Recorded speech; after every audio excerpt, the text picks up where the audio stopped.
কালো পোশাক, কালো চশমা, মুখটা যতই আড়াল করার চেষ্টা করেন না কেন, চোখের কান্না কি কখনো লুকানো যায়? রবিবার সন্ধ্যায় মুম্বাই বিমানবন্দরে দেখা গেল এক অচেনা নোরাকে।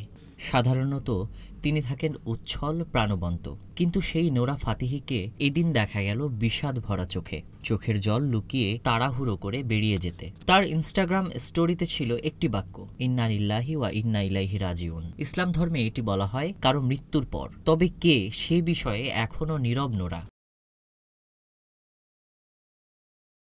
সোশ্যাল মিডিয়ায় তখন ঢেউ তুলেছে উদ্বেগ আর সহানুভূতির ঢল। তিনি মানুষ, তারও তো অনুভূতি আছে, দয়া করে বিচার করবেন না, তার খুব কাছের কেউ মারা গেছেন, এমন অনেক কমেন্টে ভরে গেছে ভিডিওর নিচের অংশ।